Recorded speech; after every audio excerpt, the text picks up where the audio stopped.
Bonjour et bienvenue à tous sur la chaîne Le Livre des Horreurs d'Arius. Donc aujourd'hui, comme promis, voici la première journée de la semaine de l'horreur qui se déroulera donc du 26 octobre au 31. Je vous avais promis pendant cette semaine avoir un format de vidéos une journée, 3 vidéos une autre journée, et donc j'ai changé d'avis. Ce format-là sera plus deux histoires d'horreur par jour pendant 5 jours, et la dernière journée, je vous avais promis une petite surprise, donc je ne vais pas vous en dire plus. Comme je vous l'avais dit également, lors de cette semaine de l'horreur, je ne ferai qu'une seule intro et qu'une seule outro pendant ces 6 jours. Et que entre les histoires, je dirai simplement le nom de l'histoire. Histoire numéro 1, histoire numéro 2, plus le titre. Vous avez un petit peu compris. Donc, comme il n'y a qu'une seule intro pendant ces 6 jours, je me permets que cette intro soit un tout petit peu plus longue. Voilà. Donc, je vous remercie à tous de continuer à me suivre, à me regarder. Et donc, bien entendu, le fameux message, n'hésitez pas à vous abonner, à liker, à partager et bien entendu à commenter si ce format vous plaît. Si ce format où je ne parle pas pendant 30 ans vous plaît aussi et que aussi s'il n'y a pas de moment où je parle entre les histoires vous plaît, n'hésitez pas à me le partager, comme ça j'aime savoir ce qui vous plaît ou non et pouvoir m'améliorer par la suite tout simplement. Donc sans plus tarder, bienvenue à tous dans cette semaine de l'horreur et commençons sans plus tarder avec les deux histoires d'aujourd'hui qui s'intitulent L'ombre d'un cauchemar et Quand on toque à la porte. Histoire numéro 1, L'ombre d'un cauchemar. Oliver se dépêche, il est en retard et il le sait bien. S'il manque l'entretien d'embauche dans cette grande entreprise d'informatique, tous ses projets tombent à l'eau. Tous les sacrifices qu'il a consenti à faire n'auront servi à rien. Il doit prendre le prochain métro dans 2 minutes. Un grand nombre de personnes attendent déjà sur les quais. À peine a-t-il le temps de se poser pour souffler que celui-ci fait son apparition. Pas le temps de respirer une seule seconde que tout le monde est déjà à l'intérieur. Le temple de la sardine en boîte est à son apogée. Oliver essaye de se trouver une place parmi la foule gesticulante et de mauvaise humeur. La masse diminue enfin après chaque arrêt. Peu de personnes rentrent, un grand soulagement pour lui. Il lui reste 20 minutes et encore 2 stations. Par chance, sa future entreprise n'est qu'à 2 minutes de métro. Une chance. Soudain, ce dernier ralentit. Aucune réaction de la part des autres passagers. Soulagé, il se dit que cela doit arriver fréquemment. Oliver n'est pas familier des voyages souterrains. Il ne l'a pris que quelques fois dans sa vie.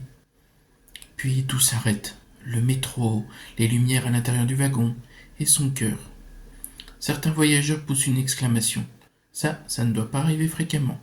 Il va vraiment finir par être en retard. Puis, il réalise une chose. Le silence. Plus aucun mouvement des gens autour de lui. Plus aucune voix. Il a l'impression que plus personne ne respire.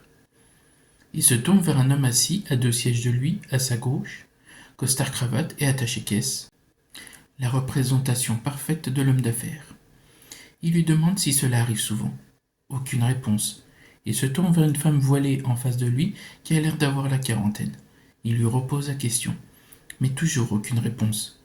Pareil avec la dame âgée à côté de la femme voilée. Oliver ne comprend pas. Il se lève et se dit que s'il hurle, quelqu'un va forcément réagir.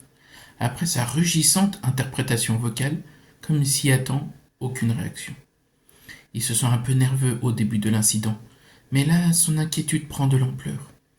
Le temps passe. Oliver regarde sa montre. Déjà 5 minutes de passé et aucune annonce du conducteur. Il se demande même s'il ne s'est pas endormi, ou pire, voire même si quelqu'un en dehors du métro n'est pas au courant de leur situation. Il n'a pas le temps de réfléchir davantage qu'un coup assez fort se fait entendre à l'extérieur du wagon. Oliver pousse un petit cri, mais il est le seul. Toutes les autres personnes semblent toujours figées. Il regarde doucement et prudemment à travers la vitre. Il voit 3 silhouettes à taille humaine dehors. L'une d'elles semble l'observer et lui fait même un bref salut de la main. Puis une voix se fait entendre à l'extérieur. Il dit qu'il est de la maintenance et que le problème est bientôt réglé, qu'ils vont pouvoir continuer leur vie jusqu'à la fin du trajet. Oliver pousse un gros soupir de soulagement. Une des silhouettes s'approche du wagon et semble disparaître. Oliver se gifle mentalement. Cette pensée est ridicule. Il ne disparaît pas, il fait juste le tour du wagon. Les deux autres personnes ne sont plus là non plus. Aussitôt, le métro repart et les lumières s'allument. Il regarde sa montre. Presque 10 minutes se sont écoulées. Il se tourne vers l'homme à sa gauche et lui dit que cette réparation et cette attente ont vraiment été longues. L'homme, d'une trentaine d'années, le regard sévère, l'observe avec perplexité et lui répond qu'il ne sait pas de quoi il parle, qu'il n'y a jamais eu de panne.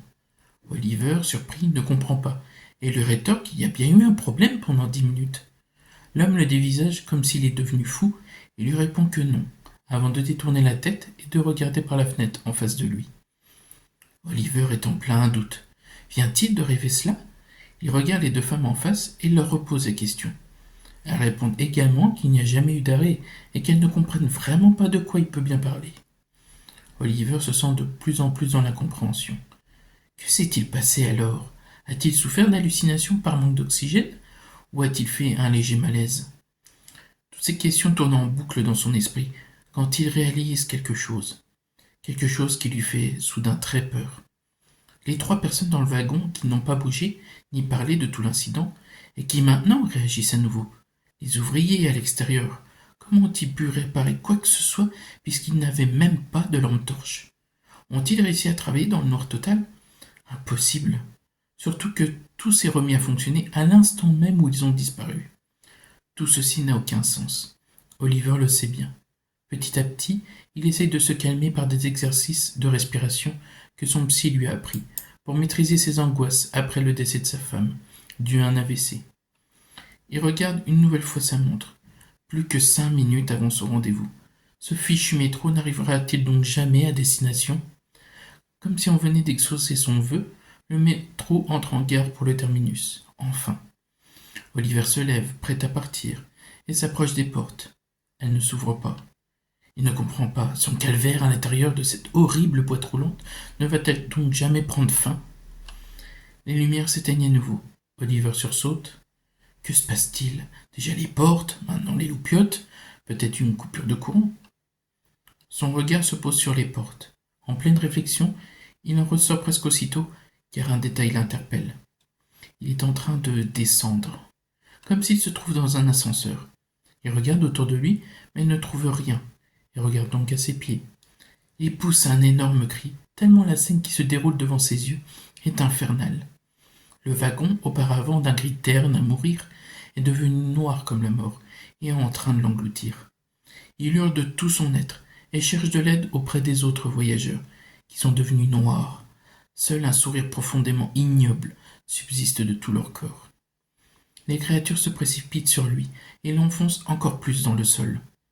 Oliver crache ses poumons de peur et n'a pas le temps de dire ou penser quelque chose à part fermer les yeux qui disparaît dans le sol. Oliver ouvre les yeux.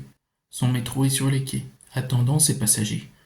Il ne sait pas comment ni pourquoi, mais il a le sentiment qu'il n'arrivera jamais à destination. Derrière leurs écrans, 3 hommes sont ravis. L'expérience est un succès. Faire croire à des postulants pendant l'entretien d'embauche de leur entreprise que s'ils testent leur nouveau jeu d'horreur en réalité virtuelle, l'ombre d'un cauchemar, ils auront plus de chances de faire partie de leur équipe, ce qui est complètement faux. Tous les trois lèvent les yeux vers un homme allongé sur un lit, un casque de réalité virtuelle sur la tête, branché à des appareils médicaux. Des bons petits cobayes servis sur un plateau d'argent. Que demander de plus? Histoire numéro 2. Quand on toque à la porte. Sébastien est réveillé. Encore? C'est la 4e nuit que cela arrive. Toujours à la même heure, 3h30. Agacé, il se lève de son lit tout en allumant sa lampe située sur sa table de nuit. La lumière diffuse sa couleur quelque peu orangée dans la pièce, mais peu puissante, laisse certaines parties de la chambre dans l'obscurité.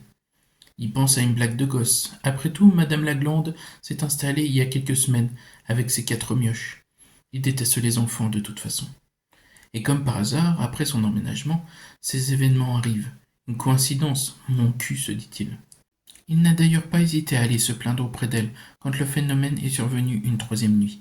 Mais elle lui a assuré que ce ne sont pas ses enfants, car ils dormaient. Bah bien sûr. Il s'approche de la porte d'entrée et vérifie par l'œil de bœuf. S'assurer de savoir qui est le responsable avant de lui faire sauter toutes ses dents. Ça lui apprendra à cet idiot. Les ténèbres, Un noir intense remplit la cage d'escalier. Pour Sébastien, impossible de voir le coupable. Il s'apprête à ouvrir la porte pour lui présenter tous ses arguments avec ses poings quand une sueur glacée coule dans sa nuque. Quelque chose en lui dit de ne pas ouvrir, que ce qui se trouve derrière la porte est dangereux. Il se sent ridicule de ressentir cela. Après tout, il n'a jamais cru aux fantômes. Ce sont des histoires pour timbrer qui n'ont rien à faire de leur vie, c'est tout, s'est-il convaincu au fil des années. Alors, à nouveau, il repose sa main sur la poignée de la porte. Celle-ci se met à remuer frénétiquement. Une peur insensée l'envahit, faisant trembler tout son corps. Il recule. Il ne sait pas quoi faire. Est-ce que sa foutue voisine lui fait une blague? La peur fait vite place à la colère. De rage, il donne du plus fort qu'il peut un coup dans la porte, s'attendant à ce que les coups cessent. Un énorme boum retentit, comme une réponse à son coup. Après un léger instant, le silence s'installe. Sébastien est à bout de souffle. Il n'ose pas bouger. Il a envie d'ouvrir la porte, mais son pressentiment continue d'envahir son esprit. Il se sent comme une proie devant un prédateur. Il n'a pas le temps de réagir qu'un bruit résonne dans l'entrée. Sébastien a du mal à déterminer ce que c'est. Après un léger instant, le bruit étrange se fait de nouveau entendre, mais d'une manière plus prononcée. Puis encore une fois, et encore une autre fois. Sébastien comprend très vite. Des grattements, des fichus grattements sur sa porte, à plus de 3 heures du matin qui plus est. Sébastien vient à la conclusion qu'aucune personne normale ne ferait cela, et en plus dans une cage d'escalier plongée dans le noir complet. Ces grattements sont une véritable torture pour Sébastien, et par-dessus le marché, ses maudits sons augmentent d'intensité. Il essaie de retrouver son calme et tourne la tête vers sa chambre pour apercevoir l'heure qu'il est. 3h44, un quart d'heure que ce cauchemar a commencé. Voulant que tout cela s'arrête, il se retourne vers la porte et se met à hurler à l'intrus d'arrêter. À nouveau, le silence s'installe. Sébastien souffle de soulagement. Pourtant, il continue de rester près de la porte, sans même savoir pourquoi.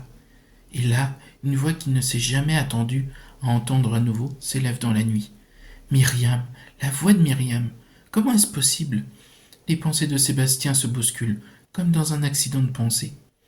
La voix l'appelle en le suppliant, prononçant son nom en boucle, comme si sa vie est en danger. La supplication dans sa voix est tellement perceptible. Sébastien tombe à terre. La voix de Myriam le submerge, comme si chaque fois qu'elle prononce son nom, une lame glacée le transperce. Il commence à pleurer, demandant à ce que tout cela s'arrête. Il ferme les yeux, met ses mains sur ses oreilles, attendant la fin de ce cauchemar. Après une période qui lui parut interminable, tout se calme. Sébastien relève la tête et s'aperçoit que la paix règne en maître. Entendant sa Myriam l'a beaucoup bouleversé. Pourtant, il ne comprend pas. Elle est toujours avec lui et semble aller bien. Paniqué, il se presse pour aller la retrouver. Arrivant près d'elle, il est rassuré. Elle ne semble pas différente depuis qu'il est allé voir ce qui se passe à la porte d'entrée. Il lui parle doucement. Il lui remet les bras près de son corps pour pas qu'elle soit gênée. Il va lui falloir plus de glace pour qu'elle continue de prendre son bain de glace, comme depuis 4 jours, après lui avoir posé cet oreiller sur la tête. Il l'aime tellement, mais elle parle trop. Comme ça, elle reste toujours avec lui, dans le silence de leur amour congelé par les glaçons de la baignoire.